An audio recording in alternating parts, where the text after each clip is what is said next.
사랑하는 성도 여러분, 오늘은 맥주 감사 주일이죠.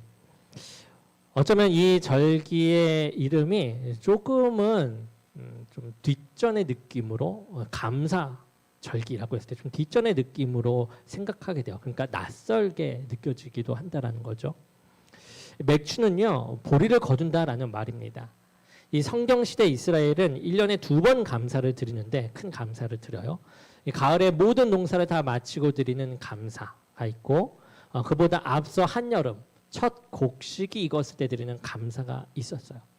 오늘 우리는 이 맥주 감사로 드리는데 바로 이것이 두 번째로 말했던 곧 한 해의 절반을 지나며 드리는 첫 소상을 드리는 감사 예배가 오늘의 맥주 감사 예배인 것입니다.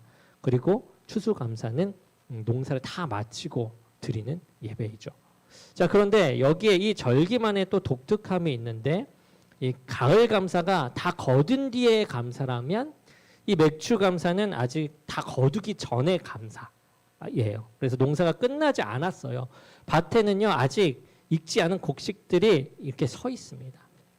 그러니까 어떤 상황인 거죠? 올해가 어떻게 마무리될지 아무도 모르는 상황입니다. 흉년이 될지 풍년이 될지 모르는 그런 상황이에요. 그러니까 그 미완성의 한복판에서 지금 첫 열매를 들고 나와 하나님께 감사하는 것. 그것이 맥주 감사의 의미입니다. 자, 우리도 지금 한 해의 절반을 달려왔죠. 그곳에 서 있습니다. 그리고 솔직히 이런 마음이 들기도 해요. 지난 반년이 감사라는 말과 쉽게 어울리지 않는 그런 사람들도 있다라는 것이죠. 생계의 무게를 지고 계신 분들이 있습니다. 질병으로 병원을 이제 계속 오가는 분들도 계시죠. 자녀와 부모를 함께 부양하며 숨가쁘게 살아가시는 분도 계십니다. 취업의 문 앞에서 또 월세의 계약 앞에서 보이지 않는 내일 앞에서 마음이 자주 무너지는 그러한 청년들도 있죠. 그런 분들의 마음 속에는 이런 마음들이 자리 잡습니다. 오늘 감사 예배를 드린다고 하는데 지금까지 반년에 도대체 무엇을 내가 감사를 해야 한다는 말인가. 게다가 이러한 마음 가운데 첫 것을 드리라 라는 말까지 들으면 감사가 은근히 이 부담이라는 것으로 느껴지게 되고 심지어 돈 이야기 하는 거 아닌가 이렇게 들리기도 합니다. 오늘 저는 그 물음을 가지고 이 본문을 함께 열어보려고 해요. 오늘 본문은 바로 그 물음에 대한 하나님의 대답이기도 합니다. 대답이기 때문입니다. 자, 먼저 이 말씀이 어디에 놓여 있는지를 보려고 합니다. 신명기는 모세가 세상을 떠나기 전 요단강 건너편 모압 평지에서 이스라엘 백성에게 남긴 고별 설교예요. 12장부터 26장까지는 그 설교의 중심을 이루는 긴 규례들이 나열됩니다. 곧 하나님의 백성이 그 땅에서 어떻게 살아야 하는지에 관한 15장의 가르침이 이어진다라는 것이죠. 그런데 그 긴 규례의 행렬이 어떻게 끝나는지 아십니까? 또 하나의 뭔가 법조항으로 끝나는 것이 아니라요. 오늘 본문에 나와 있는 이 예배로 끝난다라는 것이에요. 율법의 결론이 무엇입니까? 예배요 고백이었다라는 것. 여러분 이것부터가 이 본문의 무게를 말해주고 있죠.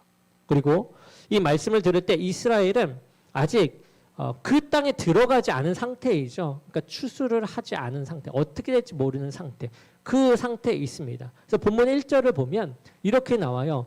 너의 하나님 여호와께서 너에게 기업으로 주어 차지하게 하시는 땅에 너희가 들어가서 미래에 대한 얘기를 하고 있는 거예요.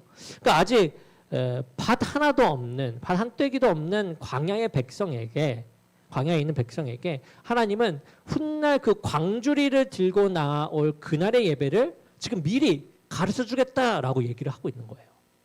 손에 광주리를 들기도 전에 뭔가 추수하고 뭔가 얻어지고 그 땅에 들어가고 하기 전에 그 광주리를 어떻게 들지가 먼저 지금 정해지고 있다. 너희가 거기 들어갔을 때 추수했을 때 그것들을 어떻게 받아들이고 들어야 할지 알아야 한다라고 하면서 그것을 정해놓고 얘기하는 거예요. 그러니까 수학은 하나님께서 이미 정해주신 선물이었다라는 겁니다. 한마디로 또 하나는 이미 들어갈 것이 이미 선물로 정해졌다. 여러분 당시 가나안 땅의 농부들도요 첫 열매를 신에게 바쳤습니다. 그들은 풍요의 신 바알에게 바치면서 계절이 돌고 도는 그런 신화를 읊어요. 그런데 이스라엘의 첫 열매 예배는 겉모습이 참 비슷하게 보입니다만 그 속이 전혀 다릅니다. 내용이 달라요. 이스라엘의 농부는 곡식을 내려놓으며 신화가 아니라 역사를, 곧 자기 백성이 실제로 겪은 그 구원의 이야기를 낭송합니다. 같은 광주리를 들어요. 같은 소산이 있습니다만 붙들고 있는 이야기가 다르다라는 것이죠. 본문이 드리라고 하는 것은 무엇입니까? 2절에 보면 드리라고 하는 것 만물이에요. 만물.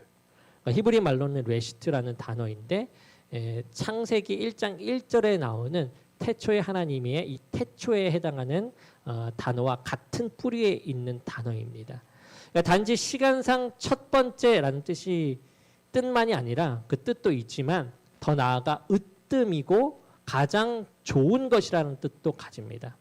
그러니까 이 만물은 쓰고 남은 것 중에 조금 떼어내는 것이 아니라 거두자마자 맨 처음, 맨 먼저 가장 좋은 몫으로 떼어놓는 것, 즉 첫 열매, 첫 것, 그것을 말해요.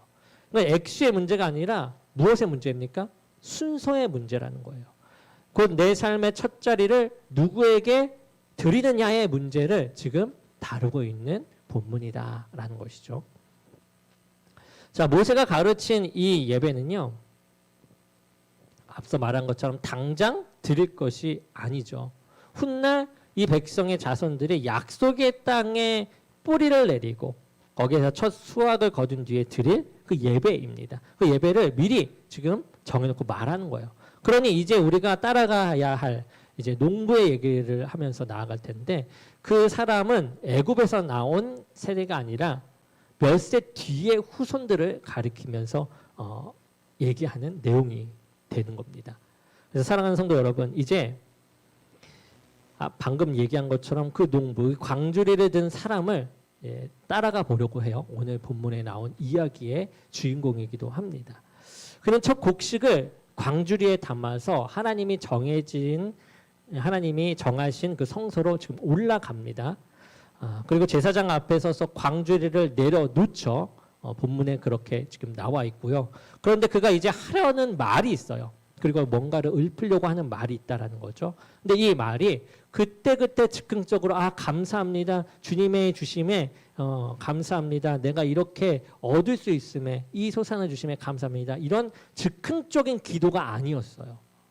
하나님이 미리 정해주신 문구, 곧 대대로 모든 이스라엘 사람들이 이 자리에서 똑같이 외우던 정해진 고백이었다라는 거예요. 고백을 지금 얘기하는 거예요. 이렇게 고백하라라고요. 자, 우리가 예배할 때 다 함께 하나님 앞에 신앙을 고백하는 게 있죠. 뭐죠? 사도신경이죠. 그거와 같은 겁니다. 그렇게 정해진 말을 지금 소리 내어서 읊는 것을 뭐라고 하냐? 낭송이라고요. 낭송. 자, 그가 입을 이제 열어요. 이 낭송을 시작합니다. 이 낭송이 시작되는 부분이 5절이에요. 5절. 5절에 보면 첫 마디가 뭐라고 나오냐? 내 조상은 방랑하는 아람 사람으로서 이렇게 나와요. 방랑하는 아람 사람으로서 감사에 대한 이제 낭송이고 첫 소산에 대한 첫 것을 드리는 낭송인데 이렇게 나옵니다. 자, 한번 생각해 보죠. 1년 농사의 가장 좋은 첫 소산을 두 손 가득 들고 지금 나온 사람입니다. 그런데 그의 첫 마디가 자기가 얼마나 거두었는지가 아니에요. 뭐라고 얘기하죠? 자기 뿌리가 얼마나 초라한가, 그것을 얘기한다라는 거예요. 여기서 방랑하는 이라고 번역된 히브리 말은요, 떠돌아다닌다라는 뜻뿐만 아니라 그 안에 이 뿌리는 멸망하다, 쓰러지다라는 뜻도 있어요. 그래서 옛 영어 성경에는 이 구절을 이렇게 풀이하기도 했습니다. 멸망 직전의 사람이라고요.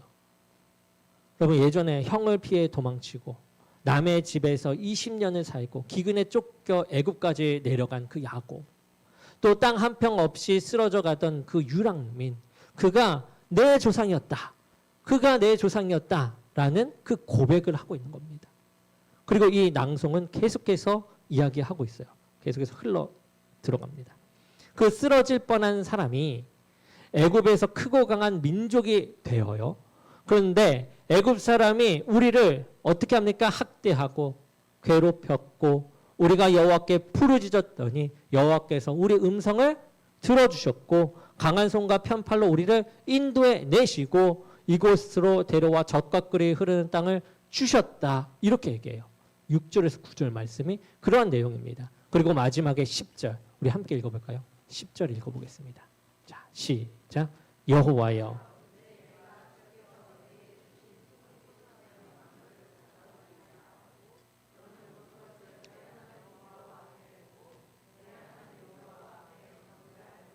아멘. 그리고 나서 이제 토지 소산물을 가져왔습니다. 이렇게 얘기한다라는 거예요. 자, 여러분 이 6절에서 9절, 10절까지 이어지는 이 말씀을 한번 쭉 보시면요. 뭔가 발견할 수 있습니다. 뭐냐면 처음의 시작은 내 조상으로 시작해요. 그렇죠? 그런데 그 이야기가 어느새 우리를 학대하며 우리가 부르짖었더니 이렇게 바뀌어요. 우리로 바뀌어요. 그러니까 수백 년 전 조상이 겪은 그 일을 지금 광주리가 된 이 농부가 우리의 일로 지금 말하고 있다라는 거예요. 그는 출애굽을 직접 겪지 않은 농부이죠. 그러니까 그 먼 후세의 그 농부를 얘기하고 있는 것이기 때문에 그렇습니다. 그러나 그 구원이 없었다면, 그 건짐이 없었다면 오늘 자기 손에 이 광주리도 없었다라는 것을 그 농부는 안다라는 거예요. 그래서 조상의 이야기를 자기 이야기로 받아 안고 있는 내용인 것입니다. 구약학자는요, 이 5절의 낭송을 작은 역사적 신조라고 불렀습니다. 그러니까 이스라엘 신앙 고백의 시작과 같은 본문이다라고 하는 거예요. 그런데 그가 주목한 것이 있는데 이 신조에는 이스라엘이 무엇을 지켰고 무엇을 이루었는지가 단 한 줄도 기록되어 있지 않다라는 거예요. 처음부터 끝까지 무엇이 적혀 있냐? 하나님이 하신 일이 적혀 있다라는 겁니다. 한번 쭉 성경 본문을 읽어보시면 뭐라고 나오냐? 들으시고 보시고 건지시고 인도하시고 주셨다. 이렇게 끝나요. 이게 참 동사가 중요하거든요. 우리는 성경을 볼 때. 그렇게 말을 하는 내용이 나옵니다. 그러니까 누가 뭐를 하셨다가 나오는데 하나님이 어떤 일을 하셨다라는 게 나온다라는 거예요. 모세는 후손들이 어떤 일이 하셨냐라는 것이 나왔다는 겁니다. 자, 감사의 뼈대는 그러니까 뭐냐? 내가 무엇을 해내는가? 이것이 아니라 하나님이 무엇을 하셨는가? 여기에 있다라는 거예요. 모세는 후손들이 하나님이 무엇을 하셨는가를 보면서 예배할 길을 지금 이야기해주고 있는 겁니다. 가르쳐주고 있는 거예요. 자, 그렇다면 우리가 아는 이 감사라는 말도 다시금 들여다봐야 합니다. 우리는 감사를 좋은 일이 있을 때 드는 흐뭇한 기분, 그리고 예의 바른 인사말, 그렇게 이제 생각을 하죠. 그런데 여러분, 기분은요, 날씨와 같아서 왔다 갔다 하죠. 그런 것처럼 좋은 일이 없으면 감사도 그 기분에 따라 움직인다면 사라지고 말아요. 그러나 본문의 감사는 기분이 아니죠. 하나님이 하신 일을 처음부터 끝까지 소리내어 되짚는 것. 마치 오래된 그 사진첩 한 장 한 장을 넘기면서 이때 하나님이 여기 계셨지. 저때 하나님이 나를 그렇게 붙드셨지. 라고 하면서 주님이 나를 이렇게 만지셨던 그 손자국을 짚어가는 것. 그것이라는 것이죠. 그래서 감사는 기분이 아니라 기억이라는 것입니다. 하나님이 나를 어디서 건지셨는지 기억하는 한 감사는 흐린 날에도 사라지지 않아요. 그래서 이 낭송은 매번 반복되어야 했습니다. 사람은 풍요로워지면요, 잊어버리기 때문에 그래요.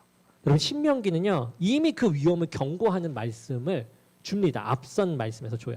너희가 배부르고 아름다운 집에 살게 될 때 내 능력과 내 손의 힘으로 내가 이 재물을 얻었다 말할까 조심하라 라고 8장 17절에 말하고 있거든요.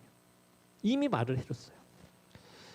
그럼 구약학자 이 메코빌은요, 이 첫 열매 낭송이요, 바로 그 착각을 해마다 무너뜨리는 장치가 된다라고 말하고 있습니다. 가장 풍성한 광주리를 든 바로 그 순간에 제 조상은 쓰러질 뻔한 유랑민이었습니다 라고 입으로 말하게 함으로써 그 유혹에서, 그 풍요의 광주리를 내 것으로 받아들이는 그 착각에서 벗어나게 한다라는 것이죠. 그럼 우리도 지난 반년을 그래도 내가 애썼다, 내가 버텼다라고 결산하고 싶어 합니다. 맞아요. 여러분, 그 말이 틀린 것이 아닙니다. 맞는 얘기입니다. 그러나 여기서 말하는 광주리에 드는 사람은 거기서 더 나아간 정반대의 고백을 한다라는 거예요.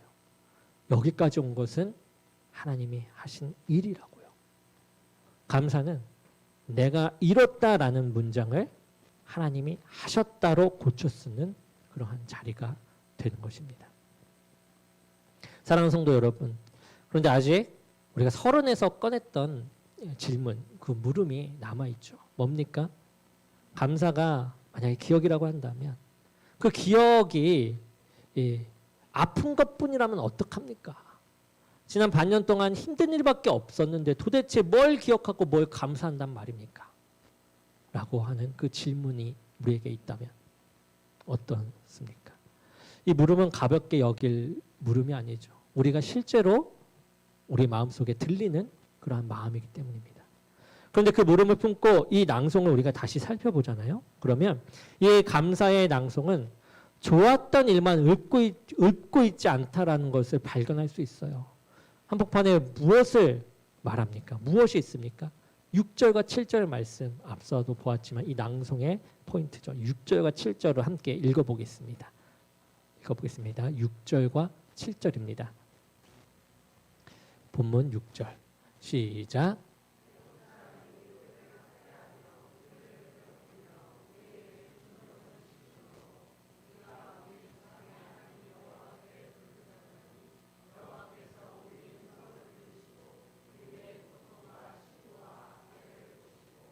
아멘. 앞에 보면 애굽 사람이 우리를 학대하며 우리를 괴롭히며 우리의 중노동을 시킴으로 우리가 우리 조상의 하나님 여호와께 부르짖었다 이렇게 얘기하죠. 그럼 부르짖음으로 번역된 말은요, 고통 중에 터져 나온 이 절규를 이야기합니다. 출애굽기는 그 밤을 또한 이렇게 기록해요. 어떻게 기록하냐? 이스라엘 자손이 고된 노동으로 탄식하며 부르짖으니 그 부르짖음이 하나님께 상달되었다. 그러니까 이스라엘의 이 감사 낭송 가운데에서는 뭐가 있냐? 가장 어두웠던 밤, 눈물로 울음으로 지새운 그 밤이 그대로 들어가 있다라는 거예요. 그 감사 안 해요. 여러분, 이게 뭐를 뜻하는 것입니까? 부르짖었던 그 밤이 감사의 뿌리였다라는 말을 하고 있는 거예요. 그 밤이 없었다면 그들은 건지시는 손을 몰랐을 것입니다. 그러니까 이렇게 얘기할 수 있어요. 부르짖어 본 적이 없는 사람은 응답 받아 본 적도 없다. 이런 것이죠. 감사는 고통이 없었던 척을 하는 것이 아닙니다. 그 고통의 한복판에서 하나님이 들으셨고 하나님이 건지셨다라는 것을 기억하는 것이죠. 그것이 감사예요. 그래서 여러분의 지난 반년에 그 눈물의 밤이 있었다면 그 밤은 감사를 가로막는 장애물이 아니죠. 오히려 그 밤이야말로 우리를 붙드신 하나님의 손이 가장 또렷하게 지키는 그 감사의 자리가 되는 것입니다. 감사할 것이 없는 반년이 아니라 건지심을 낭송할 이야기가 있는 그러한 반년이 되는 것이죠. 사랑하는 성도 여러분, 여기서 모든 것이 이제 뒤집히는 거예요. 감사가 가진 사람만의 이 결산이라면, 가진 자의 결산이라면 많은 가진 사람이 가장 크게 감사할 것입니다. 그러나 감사가 건진받는 자의 고백이라면요, 오늘 빈손인 사람과 병상에 누운 사람이 이 고백을 가장 깊이 드릴 수 있는 사람이 되는 것이죠. 예수님은 성전에서 부자들이 큰 돈을 넣는 것을 보시다가 두 렙돈. 오늘로 치면 동전 몇 푼을 넣은 그런 가난한 과부를 가리켜 이 사람이 가장 많이 넣었다라고 말씀하시죠. 하나님이 제시하시는 것은 액수가 아니기 때문에 그렇습니다.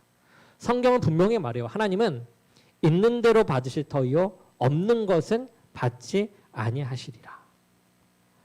만물은 얼마를 내느냐의 문제가 아니라 무엇을 먼저 두느냐의 문제라는 거예요. 그리고 그 가운데 순서가 너무 중요합니다. 우리가 항상 말해왔던 그 순서예요. 이스라엘이 초석산을 드린 것은 복을 얻어내기 위한 값이 아니죠. 하나님이 이미 자기들을 건지셨기 때문에 드리는 응답이었다라는 겁니다. 우리가 드려서 사랑받는 것이 아니라 이미 사랑을 받았기에 드린다라는 것이죠. 사랑하는 성도 여러분, 이러한 진리를 몸소 증언한 한 사람이 있습니다. 그 사람은 1967년 7월 미국 체서피크만의 어느 여름날이었어요. 조니 에릭슨이라는 17살 된 소녀가 친구들과 물놀이를 재밌게 하고 있습니다. 그런데 그 물놀이를 하는 중에 그 물이 얕은 물인 줄 모르고 이제 다이빙을 한 거예요. 그래서 머리가 부딪혀서 바닥에 부딪히는 순간 목뼈가 부러지고 맙니다. 그리고 그날 이후 그녀는 목 아래로 아무것도 움직일 수 없는 그러한 몸이 되어요. 17살이었어요. 운동을 사랑하였고 말을 잘 타던 소녀. 그 인생이 한순간에 병상 하나로 줄어들어요. 그러니까 그 병상이 이제 남은 인생이 되었다라는 거야. 그가 살아올 인생이 그 병상 하나였다라는 겁니다. 사고 몇 년 후에 사고 난 후 몇 해 지난 가운데서는 계속되는 절망의 시간들이었어요. 절망의 밤이 이어집니다. 그녀는 하나님을 원망했어요. 그리고 죽고 싶다라는 생각과 씨름을 합니다. 스스로 목숨을 끊을 힘조차 자기 몸에 없다라는 그 사실, 그것 때문에 더 절망했던 시간이었어요. 그런데 그 부르짖던 밤을 지나며 그녀는 그 병상에서 하나님을 만나게 됩니다. 성경이 다시 읽히기 시작했고요. 고통이 사라지지 않았는데도 그 고통 한가운데서 하나님이 자기를 붙들고 계시다라는 것을 알게 됩니다. 그리고 세월이 흘러 그녀는 이렇게 고백을 하죠. 이 휠체어에 앉아 예수님을 아는 것이 두 발로 걸으면서 그분을 모르는 것보다 낫다. 이 휠체어를 무엇과도 바꾸지 않겠다. 즉 주님과는 무엇과도 바꾸지 않겠다라는 것이죠. 여러분, 조니는 장애를 극복한 위인 이야기의 주인공이 아니에요. 왜냐하면 그녀는 반세기가 훌쩍 넘은 지금도 휠체어에 앉아 있고요. 지금도 통증과 씨름을 하거든요. 낫지 않았습니다. 그런데 바로 그 낫지 않은 자리에서, 아직 끝나지 않은 그 자리에서 감사를 드리고 있다는 거죠. 다 거둔 뒤에 감사가 아니라 아직 절반인 자리에 그 감사. 그것은 정확히 맥주 감사의 의미와 동일합니다.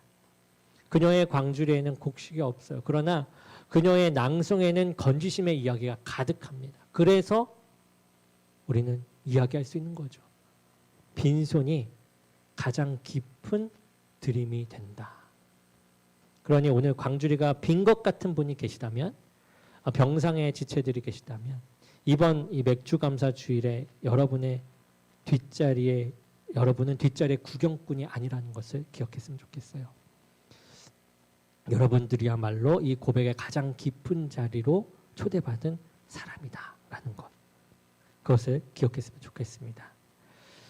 사랑하는 성도 여러분, 마지막으로 그렇다면 우리는 어떻게 이 감사에 이를까?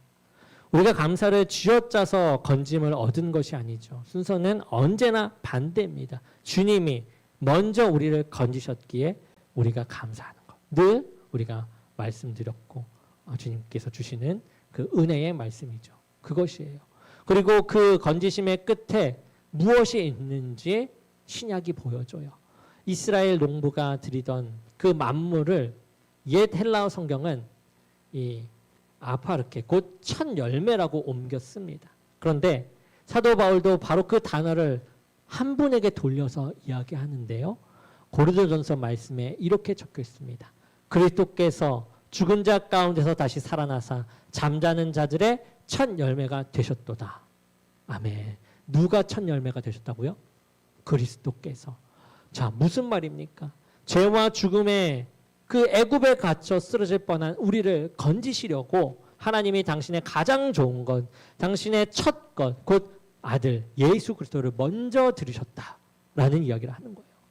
여러분, 그분이 십자가에서 우리 대신 죽으시고 사흘 만에 다시 살아나셨을 때 그분은 죽음이라는 그 밭에서 가장 먼저 거두어진 첫 열매가 되신 겁니다. 죽음이라는 곳에서요.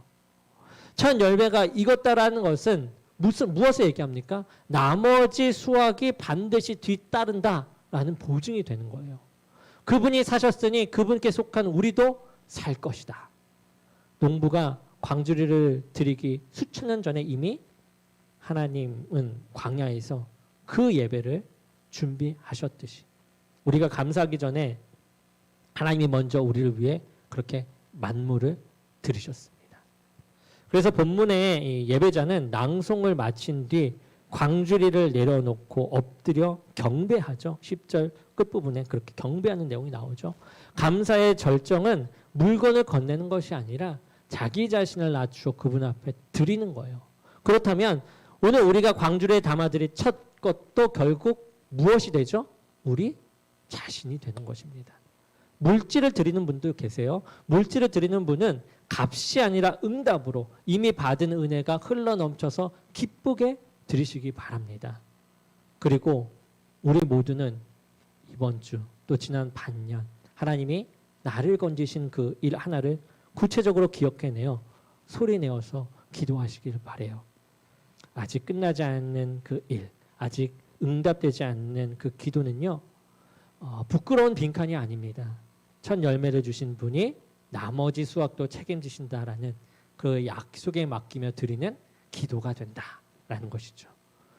그리고 이 본문 마지막 절, 이 예배의 완성을 보여주는 마지막 절입니다. 우리 11절 우리 함께 읽어보겠습니다. 시작.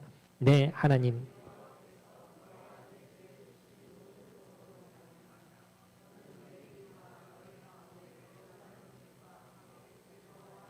아멘. 아멘. 레위인은 이스라엘 중에 유일하게 자기 땅을 받지 못한 지파였죠. 그리고 객은요, 그 땅에 몸붙여 사는 그런 땅이 없는 나그네였어요. 하나님은 첫 열매의 잔치에 바로 그들, 빈손인 사람들을 초대하라고 합니다. 여기서 복이라는 말도 새롭게 들리게 되어요. 복은 손에 쥔 좋은 결과가 아니라 그 모든 것을 주시고 나와 함께 계신 하나님 자신이 되죠. 그 복을 아는 사람은 움켜쥐지 않고 식탁을 넓힌다라는 거예요.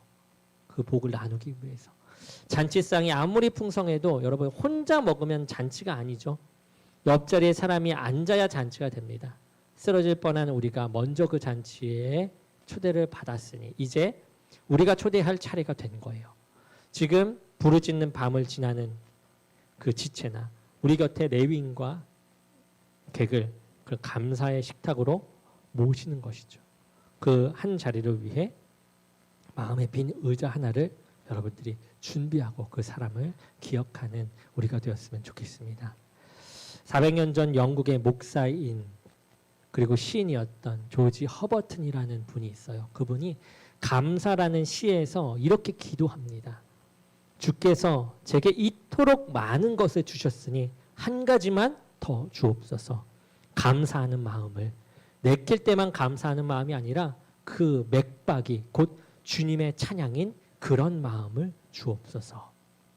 여러분, 광주리가 가득하든 또는 비어있든 우리가 마지막으로 구할 한 가지는 이거예요.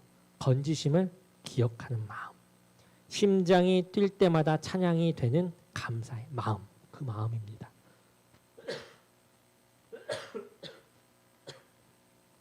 지난 반년 나를 건지신 하나님을 소리내어 고백을 하고 남은 반년을 첫 열매 되신 그리스도께 맡기며 감사의 식탁에 이웃을 초대하기 위해 살아가는 저와 여러분이 되기를 주님의 이름으로 간절히 축원합니다.